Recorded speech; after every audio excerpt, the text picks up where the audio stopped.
ici. Donc ici, on a soit infrarouge, soit Raman. Donc il n'est pas actif en Raman, mais il est actif en infrarouge. Donc les bandes qui sont ici, on peut soit ce sont des lérodiennes, soit des gaussiennes. D'accord? Soit parce que ce sont des fonctions, ce sont des fluides potentiels.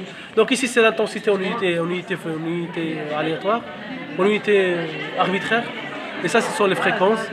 Après bon, je peux choisir, je peux cliquer sur le mode ici, par exemple ici.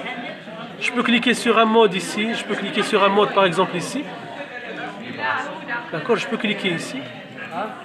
Je peux cliquer ici. Alors ici ce qu'on appelle les modes mous. D'accord, ce sont des modes mous, ce n'est ni vibration ni rotation, mais c'est un tremblement. La molécule va trembler dans tous les sens. That's what we call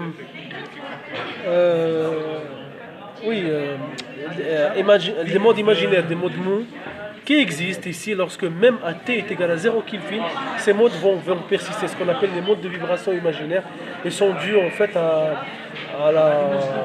tout ce qui est en rapport avec la mécanique quantique, c'est que les incertitudes, beaucoup de choses, les fluctuations d'énergie, du vide, etc., qui fait que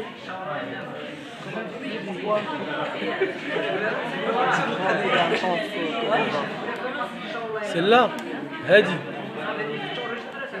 Parce que la probabilité est la plus probable.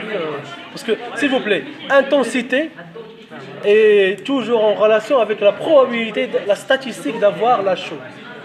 Une bande intense, cela veut dire qu'il y a, si vous êtes par exemple sur 1 milliard de molécules, vous aurez presque 99% de molécules qui vont faire ce mode-là et 10% qui ne vont pas le faire. D'accord? Intensité veut dire plus de probabilité d'avoir l'événement. D'accord? Donc c'est proportionnel à la probabilité d'avoir ce monde, à la probabilité que la molécule va trembler dans ce monde, ou bien va vibrer dans ce monde. C'est ça? D'accord? Oui. Et du coup, ça, tu vois, l'intensité est très petite, c'est que c'est moins probable. Ça existe.